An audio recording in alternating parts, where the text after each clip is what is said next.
Ya. Assalamualaikum Ibu Risti. Waalaikumsalam Bu. Bu Ida, masuk Bu. Ya, makasih ya. Ini udah belanja lah Bu. Kemarin pas lagi ada jahitan dah. Enggak ada sih. Deh ya. Alhamdulillah lah pendek dia. Duduk kok Bu. Masuk dulu Bu. Nih adik ini cewek cowok Bu. Cewek. Cewek. Tadi lo namanya? Nah, Adik. Gimana Bu kabar Ibu hari ini? alhamdulillah baik sehat. Gimana makanan? Makan dah? Maka Adik patangan ada makanan? enggak deh. Biasa kan adik patangan jadi makan kan gabus kan? Pernah ada dengar tuh? Pernah sih. Nah, Jangan udah. Keluarga ada yang larang nggak? Misal makan ini nggak jadi, makan itu nggak jadi. Enggak ada dah. Nggak ada ya? Alhamdulillah lah tono. Makan selagi dia alergi juga. Yuk kita cek tensi dulu Bu. Iya. Kanan mana nih? Kiri apa kanan? Ini jadi. Kanan ya. Oh. Apa? Iya.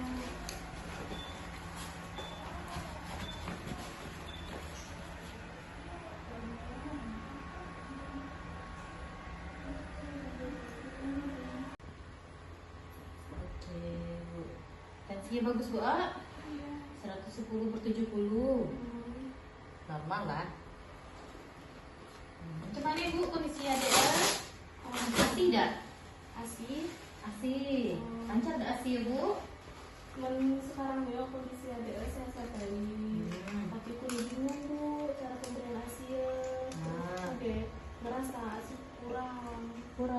Ibu lahiran berapa hari? Baru 2 hari setelah bukan?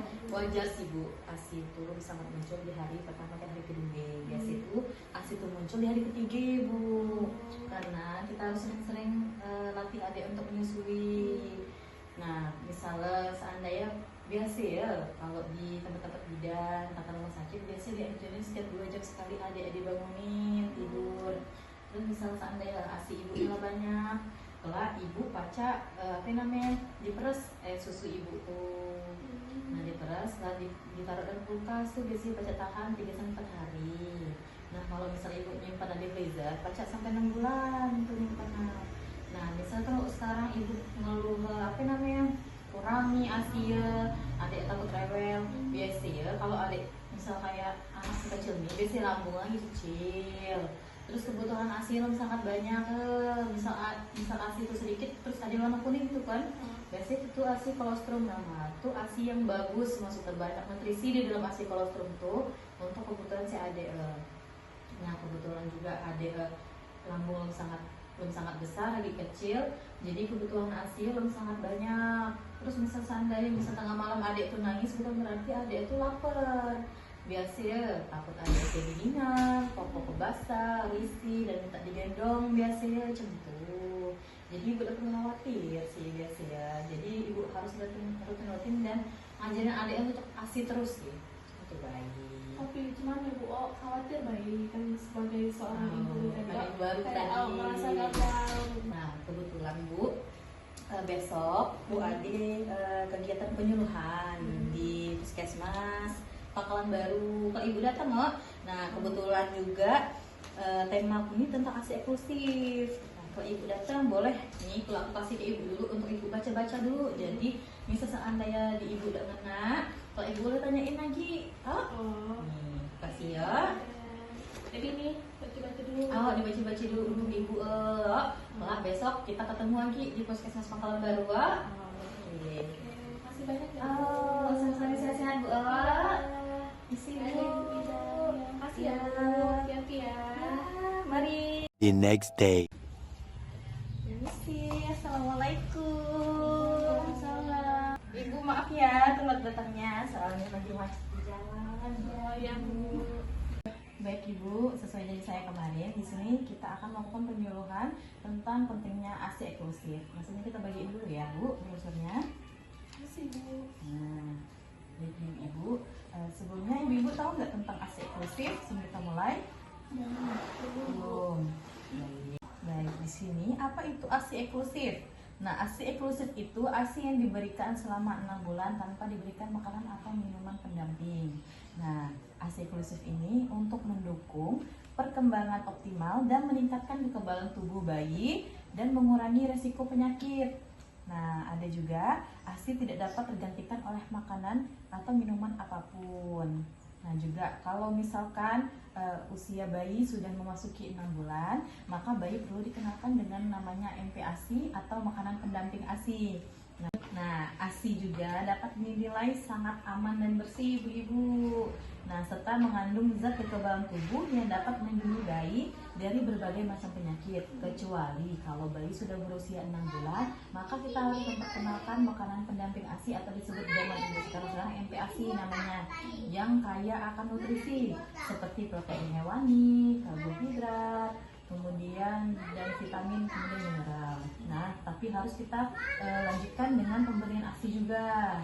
Nah, pemberian ASI eksklusif ini ada manfaatnya untuk bayi dan juga ibu nanti. Nah, yang pertama manfaat ASI bagi bayi dulu.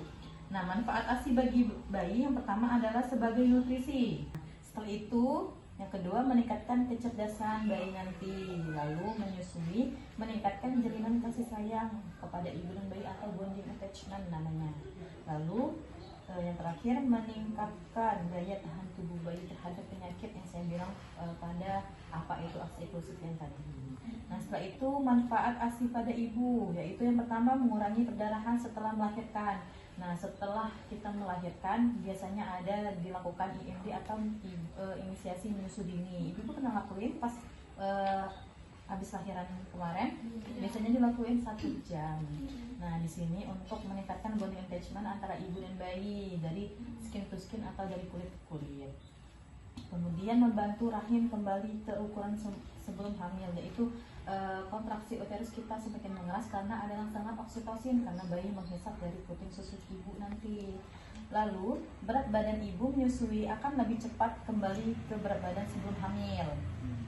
Kemudian mengurangi kemungkinan menderita penyakit kanker payudara. Kemudian juga tidak merepotkan dan hemat waktu. Lalu portable dan praktis. Coba ibu buka halaman berikutnya. Nah, di sini ada tentang cara menyusui yang benar. Nah, yang pertama kita sebelum menyusui kita harus mencuci tangan terlebih dahulu.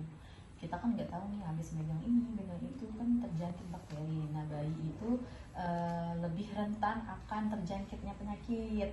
Nah, di sini kita yang pertama akan melakukan cuci tangan yang bersih dengan melakukan menggunakan sabun dan 6 langkah ya. Ibu-ibu tahu dengan cara cuci tangan 6 langkah? Tahu? Nah, setelah itu kita perah sedikit asinya atau dipencet sedikit, asinya kan keluar nih.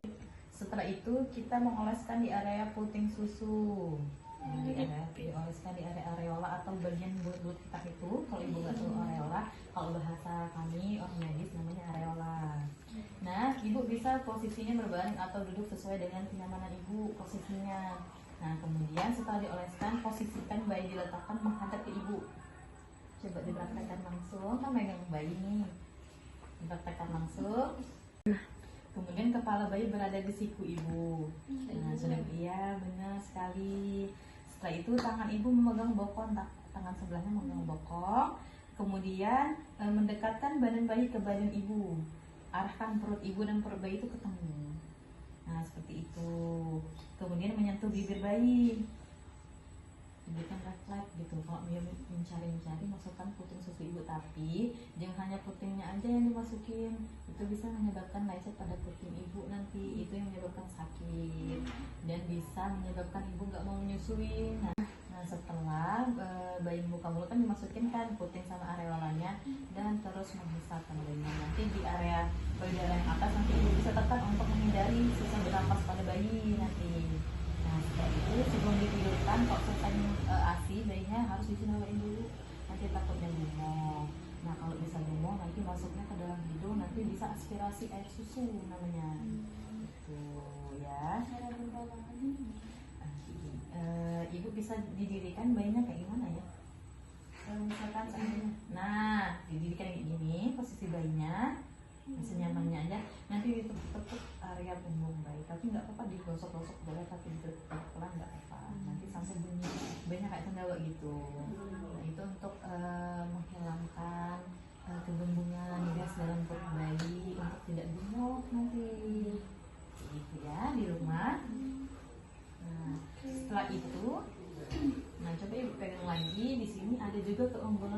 ASI eksklusif ini. Dimana keunggulannya yang pertama yaitu mengandung zat gizi yang berkualitas tinggi untuk berguna pertumbuhan dan perkembangan bayi nanti. Biasanya nanti kalau usianya 1 bulan kan imunisasi nih, imunisasi BCG namanya nanti di tangan.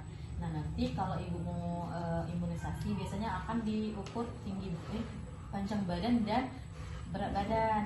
Nah nanti di situ kadarnya atau bidannya akan melakukan pengisian di kartu KMS namanya, kartu menuju sehat di buku KIA. Nanti ibu kan imunisasi buku KIA, nanti bidan atau kadarnya akan mengisi di sana. Nah nanti ibu di sana bisa lihat oh pertumbuhan anak ibu, berat badannya, tinggi badannya sudah naik atau turun setiap bulannya kayak gitu. Jadi harus dikejar sebelum usia 2 tahun. Nah setelah itu ada juga untuk mudah dicerna oleh bayi karena ASI itu. Gitu.